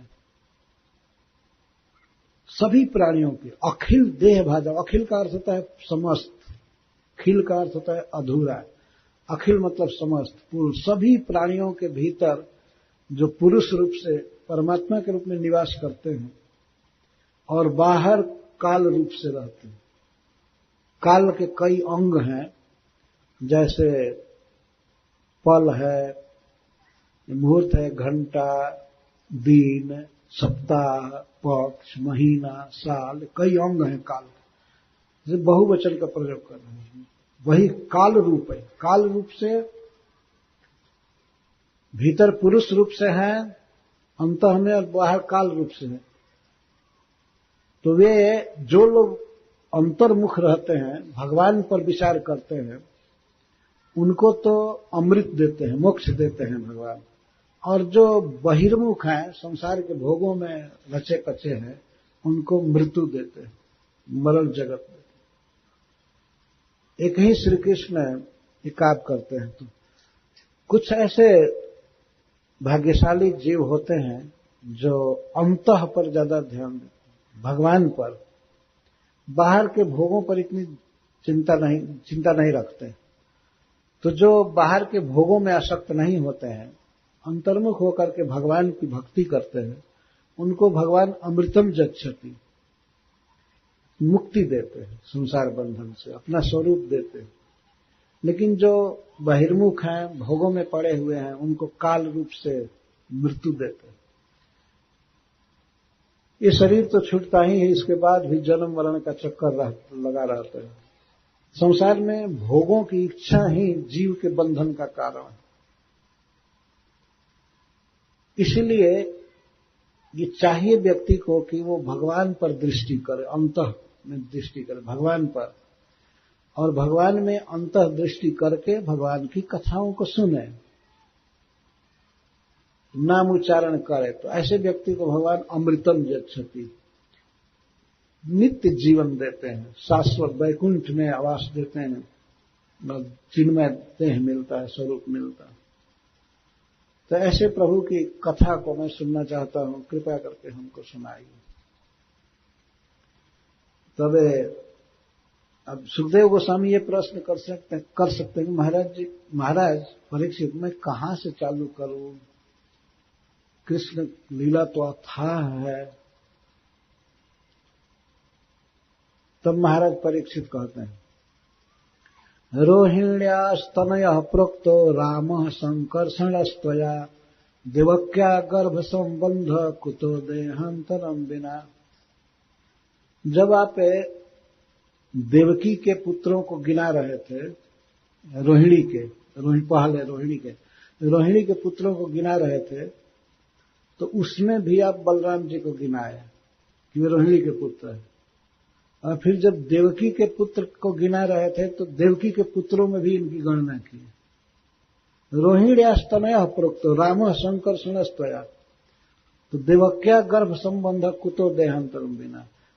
तो श्री बलराम जी दोनों माताओं के पुत्र बिना भिन्न देह के कैसे हुए?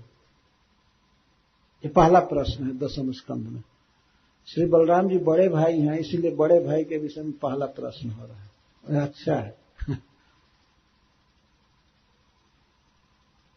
जब सुखदेव गोस्वामी वसुदेव जी के पुत्रों को गिना रहे थे उनकी भिन्न भिन्न पत्नियों के गर्भ से, तो रोहिणी जी का गिनाया है, बलम गदम सारणम च, गिनाया पहले बल और सारण, क्या है उसको पढ़िए, बलम गदम सारणम च दुर्मदम विपुलम ध्रुवम, दुर्मदम विपुलम ध्रुवम वसुदेव वस्तु रोहिण्याम कृतादीन उत्पादयत। 7 पुत्र गिनाए रोहिणी के। तो पहला बल, गद, सारण, दुर्मद, विपुल, ध्रुव और कृत, ये 7 पुत्र गिनाए। तो बल गिनाए, उसमें रोहिणी के पुत्र के रूप में बलम सबसे पहले गिनाए, बलम। बलराम जी को रोहिणी का पुत्र भी बताया 9 स्कंद में। और जब देवकी के पुत्रों को गिना रहे थे तो कहते हैं कीर्तिमंतम सुसेनम च भद्रसेनम उदारधी ऋजुम संवर्धनम भद्रम संकर्षणम अईश्वरम। ये 7 पुत्र गिनाए देवकी के। अष्टमस्तु तयोराशित स्वयं व्यवहारी किला, और 8वें पुत्र स्वयं भगवान। तो संकर्षण को इसमें भी गिनाए, रोहिणी के पुत्र के रूप में भी और माता देवकी के पुत्र के रूप में। अतः महाराज परीक्षित प्रश्न कर रहे हैं, एक ही शरीर से 2 माताओं का पुत्र होना कैसे संभव है? अर्थात ये तर्क नहीं कर रहे हैं, ये कह रहे हैं किस तरह से भगवान बलराम जी रोहिणी के गर्भ में भी रहे और मां देवकी के भी गर्भ में रहे, कृपया इसको सुनाइए। इस संसार में क्या कोई ऐसा व्यक्ति है कि एक ही शरीर से 2 माता के गर्भ में रह करके आया हो? अगर आजकल का डॉक्टर ऐसा करना चाहे, बच्चा पेट फाड़ करके निकाल लेते हैं, लेकिन दूसरे के गर्भ में डाल नहीं सकते। डालने पर वो मां और बच्चा दोनों मर जाएंगे, है ना? आज तक ऐसी घटना नहीं सुनी गई कि एक बच्चा 2 माताओं के उदर में रहा हो। लेकिन श्री बलराम जी साक्षात भगवान हैं, कृष्ण के ही द्वितीय स्वरूप हैं। तहार द्वितीय देह श्री बलराम। वो पहले रोहिणी के गर्भ में थे, तो स्वयं भगवान ने कहा जोग माया से कि हे देवी, तुम ब्रज में जाओ। गोलोक से भगवान आदेश दिए, तुम ब्रज में जाओ। ब्रज में नंद महाराज रहते हैं, उनके यहाँ वसुदेव जी की भार्या रहती है रोहिणी। रोहिणी के गर्भ में मेरे ही अंश, जिनको अनंत कहते हैं, वे रहते हैं। तो उनको बड़े आदर के साथ माता रोहिणी के गर्भ से लेकर के देवकी के गर्भ में कर दो। नहीं, देवकी के गर्भ से लेकर रोहिणी के गर्भ में करो, ये कहे। पहले बलराम जी देवकी के गर्भ में आए थे 7वें गर्भ के रूप में। तो जब जोग माया ने 7वें गर्भ को लेकर के रोहिणी के गर्भ में कर दिया, तो मथुरा में लोगों को पता लगा कि इस बार गर्भ उत्पन्न ही नहीं हुआ। तो 6 गर्भ को मारने के कारण कंस को गाली दे रहे थे अपने अपने घरों में लोग कि महाहत्यारा है, ये दुष्ट है, देवकी के पुत्रों की हत्या कर दिया। इन 7वां अदृश्य हो गया। कोई स्त्री गर्भवती हो और समय भी आ जाए प्रसव का, प्रसव न करे और इसके बाद कुछ पता ही नहीं चले कि गर्भ कहाँ गया, तो मथुरा में लोगों ने ऐसे हल्ला किया कि ये साला किसी तांत्रिक के द्वारा गर्भ को उड़ा दिया। कंस को गाली दे रहे थे सब लोग। ये पापी ये सोचा कि गर्भ मारूंगा तो हमारी निंदा होगी, इसलिए किसी तांत्रिक के द्वारा मंत्र से इसको उड़ा दिया। सब लोग यही कह रहे थे। अभी बेचारा कंस इस विषय में कुछ नहीं जानता था क्या हुआ। लेकिन हमारे यहाँ एक कहावत है कि नामी बनिया बदनाम चोर। जब किसी बनिया का नाम हो जाता है तो लोग उसी के पास खरीदने जाते हैं, भले वो ठीक से सामान न दे, लेकिन पहले का नाम हो जाता है तो उसी के पास लोग जाते हैं। और बदनाम चोर, कोई चोर बदनाम हो गया है कई चोरी में, तो अगर कोई चोरी न किया हो फिर भी लोग उसी को कहेंगे कि यही किया, बस उसी का काम है। तो देवकी का गर्भ अदृश्य हो गया, वो तो ब्रज में चला गया रोहिणी के गर्भ में। तो सब लोग मथुरा में अपने घर में कंस के पास सामने में ही अपने घरों में खूब गाली देते थे, हे भगवान इस पर वज्रपात हो जाए, मर जाए, महापापी घोर नरक में रौरव में जाए, कुंभी पाक नरक में गिरे। अपने घर में तो कोई कुछ भी कह सकता है इस तरह से साफ देते थे। महाराज परीक्षित का एक प्रश्न है कि जब भगवान श्री बलराम जी रोहिणी के गर्भ में थे, देवकी के गर्भ में, और फिर वो गर्भ की बात नहीं कह रहे, आपने जब गिनाया कि वे रोहिणी के भी पुत्र हैं और देवकी के भी पुत्र हैं, एक ही स्वरूप से, एक ही शरीर से कैसे दो माताओं का पुत्र होना संभव? देवक्या गर्भ संबंध कुतो देहांतरम बिना। ये 10वें स्कंध में भगवान की लीला पर पहला प्रश्न है, बहुत क्लियर प्रश्न है। तो दूसरा प्रश्न है, कस्मान मुकुंदो भगवान पितृगेहात् ब्रजम गतः, पितुर्गेहात् ब्रजम गतः, क्व वासम ज्ञात भी साधम कृतवान सात्वताम पति। भगवान श्री कृष्ण जन्म लिए मथुरा में, तो वे अपने पिता के घर को छोड़कर ब्रज में क्यों गए? ये भगवान की अद्भुत लीला है। भगवान श्री राम का जन्म जहां हुआ वहीं पाले पोसे गए, बाद में वन में गए थे, है ना। वो बचपन की लीला की अयोध्या में सब जगह, या जहां जो अवतार होता है तो बचपन में वहां रहा। लेकिन ये अवतार अद्भुत है कि जन्म लेते ही ट्रांसफर किए गए गोकुल, और जन्म भी कहां लिए? मुकुंद भगवान है, सबको मुक्ति देने वाले, वे कारागृह में जन्म लिए। ये भी अद्भुत लीला है भगवान की। कारागृह में कोई फैसिलिटी नहीं है, वहां कोई नर्स नहीं थी, न कुछ था, न हॉस्पिटल। आजकल के लोग तो लेकर पहुंच जाते हैं हॉस्पिटल, और डॉक्टर बड़े धूर्त होते हैं। वे कहते हैं ये तो ऑपरेशन करना पड़ेगा, नहीं तो बच्चा को और मां को दोनों को खतरा है, ज्यादा पैसा लेने के लिए। पहले सब घटनाएं क्यों नहीं होती थी? किसी भी माता का प्रसव होता था, बच्चा हो जाता था अच्छा तरह। लेकिन आजकल तो 100% तो मैं नहीं कह सकता, लेकिन कुछ घटनाएं हैं जो अधिक पैसा के लिए धूर्त लोग बोला करते हैं कि ऑपरेशन कराना पड़ेगा। तो भगवान का जन्म कारागृह में हुआ था। महाराज परीक्षित पूछ रहे हैं तो कारागृह में जन्म हुआ, ठीक है, वहां पाले पोसे गए होते, इसके बाद पिता के घर पर आ जाते। तो पितुर्गेहात्, अपने पिता श्री वसुदेव जी के गेह से, घर से, कस्मात् ब्रजम गतः, क्यों ब्रज में गए? तो कोई अगर ये कहे कंस के भय से गए और क्या, तब कहते हैं भगवान वे समस्त शक्तियों से युक्त है, परम ऐश्वर्य से युक्त है, कंस के भय से नहीं गए। सब बाहर से नाटक कर रहे थे। वसुदेव जी से भगवान ने कहा कि यदि कंसाद विभेषित्वम तरहि माम गोकुलम नय, मम मायाम आनय आसु। यदि आप कंस से डरते हैं मेरे लिए, तो मुझको गोकुल में पहुंचा दीजिए और मेरी माया को वहां से लेकर के आइए, योग माया को लेकर के आइए। भगवान ने कहा वास्तव में भय नहीं है उनको। एक भगवान ही है इस संसार में जिनको किसी से कोई भय नहीं है, और भगवान के अलावा कोई ऐसा नहीं है जिसको भय न हो किसी न किसी से। कंस से भय नहीं था, फिर भी वे गए। क्यों गए? कस्मान मुकुंदो भगवान पितुर्गेहात् ब्रजम गतः, पिता के घर से क्यों गए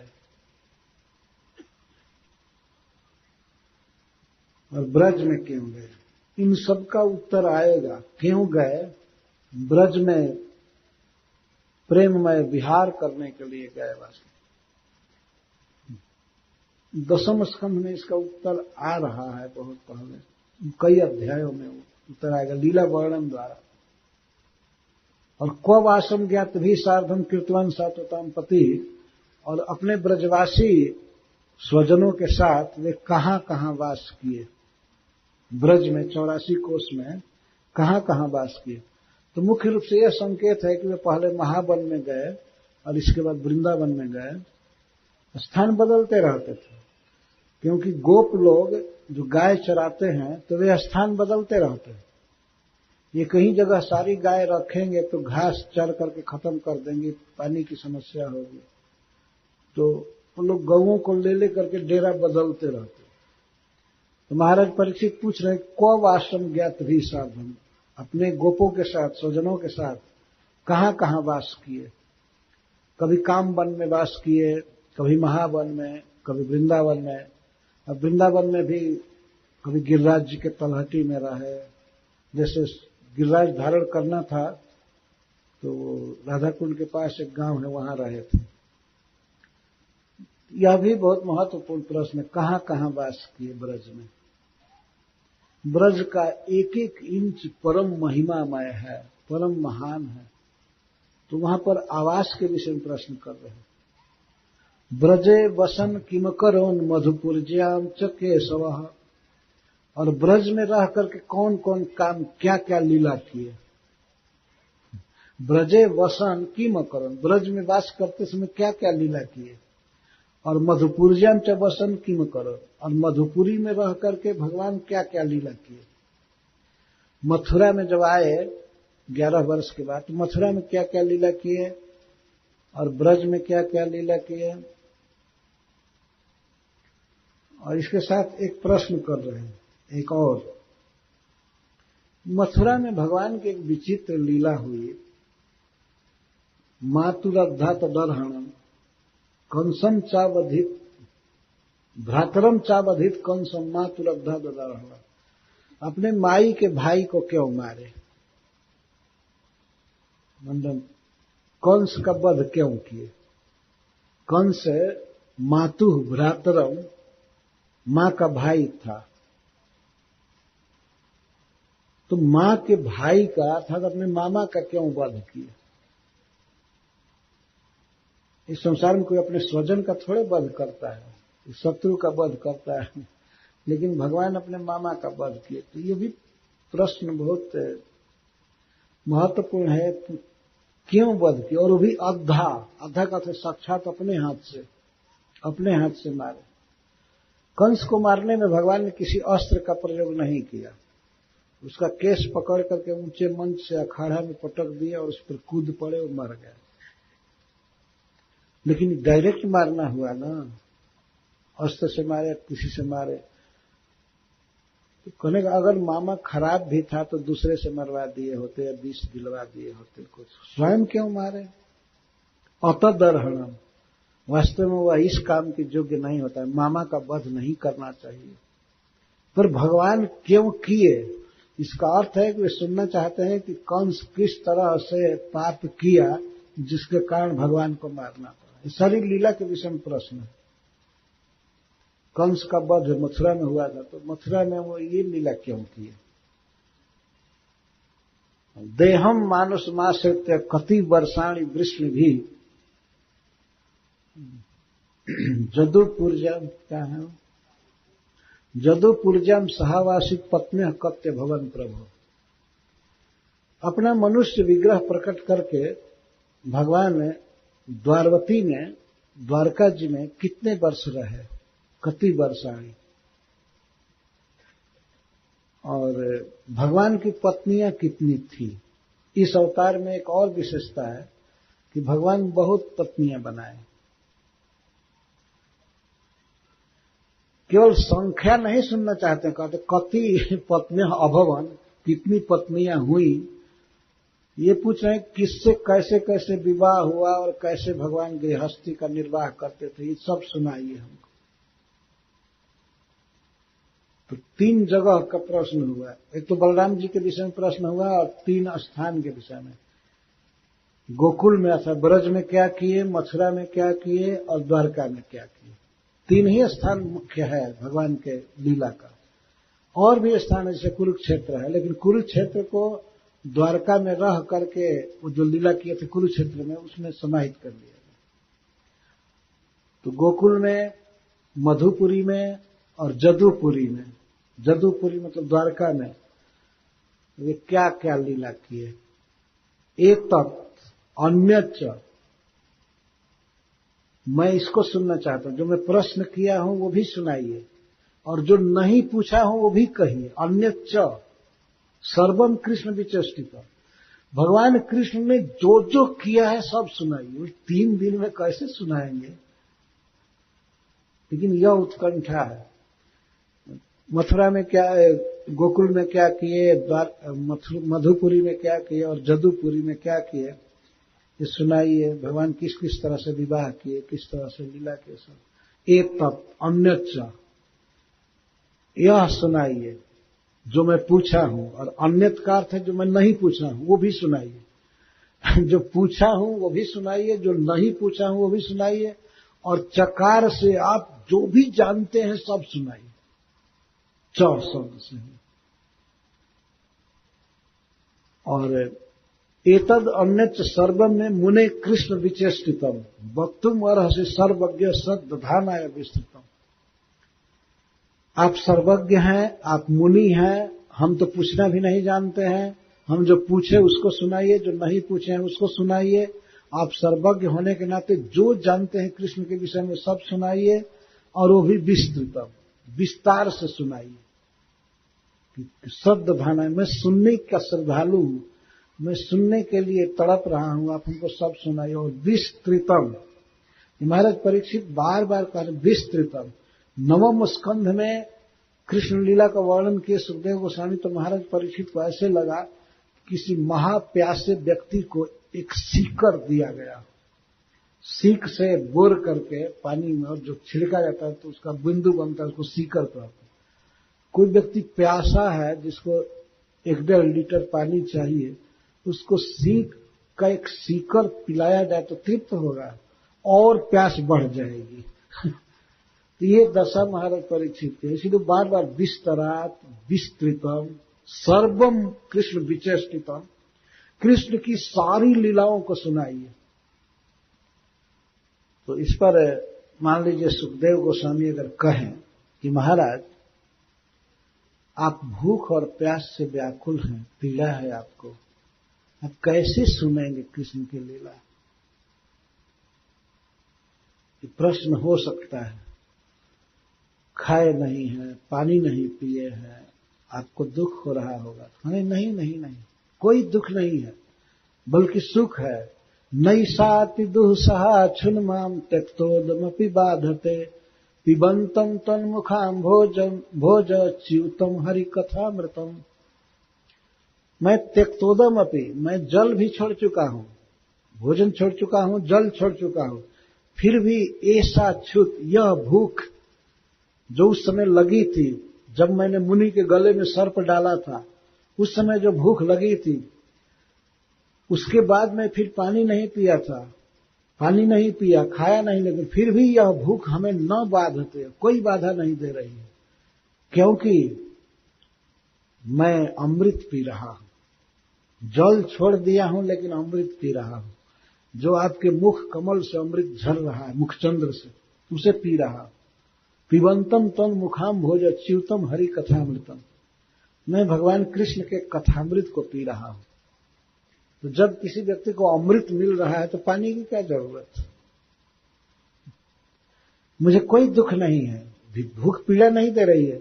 उस दिन इतनी पीड़ा दी थी भूख और प्यास कि मैं पूज्य ब्राह्मण के गले में मरा हुआ सांप डाला था, अमरस। वास्तव में महाराज परीक्षित के मन में ये दुर्विचार आया कि मैं इनकी कुटिया में आया हूं, आश्रम में, और ये जानबूझ करके आंखें बंद किए हैं कि हमको क्षत्रिय से, राजा से क्या मतलब है, भगवान का भजन करना है, हमारा तिरस्कार कर रहे हैं। इसलिए महाराज परीक्षित आश्रम से बाहर गए, देखे एक सांप मरा हुआ पड़ा था, तो धनुष के नोक से उठा करके ब्राह्मण के गले में डाल दिया।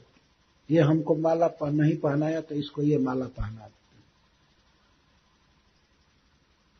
तो उसमें इतनी भूख लगी थी, इतनी प्यास लगी थी कि महाराज को ऐसा प्रतीत होता कि मैं मर जाऊंगा, मैं मर जाऊंगा। पानी मांगे तो वो भी बहुत पुलुत स्वर से बोला नहीं जा रहा था, जलम देही। वो तो समाधि में थे, मुनि भगवान की भक्ति में ध्यान में डूबे थे, वो सुने नहीं महाराज की बात। अगर वे ये जाने होते कि महाराज परीक्षित मेरे आश्रम में आए हैं तो उनका तो सबसे प्रिय अतिथि के रूप में स्वागत करते, लेकिन उनको तो पता नहीं था, मन अंतर्मुख था। उस समय की भूख की याद कर रहे, उसी को आ रहे ऐसा क्षुत, यह भूख उसी की याद कर रहे हैं। और उस पर भी अनशनोत्था भूख, अनशन करने, भोजन नहीं करने पर, पानी नहीं पीने पर वो भूख और ज्यादा प्रदीप्त हुई है, परंतु मुझे बाधित नहीं कर रही है, क्योंकि मैं आपके मुख कमल से झरते हुए हरि कथामृत को पी रहा हूं, अमृत पी रहा हूं, इसीलिए मुझे पीड़ा नहीं है। आप इसको रोकिए मत, नहीं तो रोकने पर हो सकता है कि वही विवेक हारिणी भूख मुझे फिर से बाधा देने लगे। अगर आप ये अमृत पिलाना रोकेंगे तो मुझे भय है कि वो भूख फिर लगेगी, फिर प्यास लगेगी और हमारे विवेक को नष्ट कर देगी। इसलिए आप हमें कथा सुनाइए। तब इस बात को सुन करके सूत गोस्वामी बोलते हैं, सूत गोस्वामी महाराज परीक्षित के साथ बैठे हुए थे सुनने के लिए कथा। तो सुखदेव गोस्वामी उनको कहे थे कि यहां बैठो, सूत गोस्वामी को, महाराज परीक्षित के बिल्कुल बगल में बैठे थे। तो सूत गोस्वामी कहते हैं नैमिषारण्य के ऋषियों से, एवं निशम्य भृगुनंदन साधुवादम वैयासकी स भगवान अथ विष्णुरातम प्रत्यर्च कृष्ण चरितम कलिकल्म सघ्नम व्याहर तुमार भत भागवत प्रधान।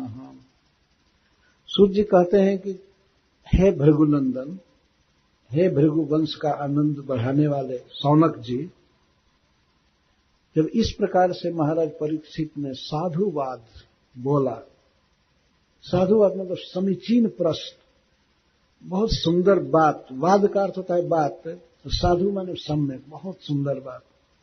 इसको जब सुखदेव गोस्वामी ने सुना, वैयासकी स भगवान, भगवान वैयासकी व्यास नंदन सुखदेव जी सुने, वैयासकी तो भगवान अथ विष्णुरातम, तो उन्होंने विष्णुरात का और उनके प्रश्न का प्रत्यर्थ अभिनंदन किया, बहुत सराहना किया सुखदेव गोस्वामी ने। वो सराहना आगे दी गई है। तो प्रत्यक्ष कृष्ण चरित्र, महाराज परीक्षित का अभिनंदन करके, उनके प्रश्न का आदर करके और कृष्ण चरित कहना प्रारंभ किया। व्याहर्तु आरभत, उच्चारण करना, बोलना प्रारंभ किया।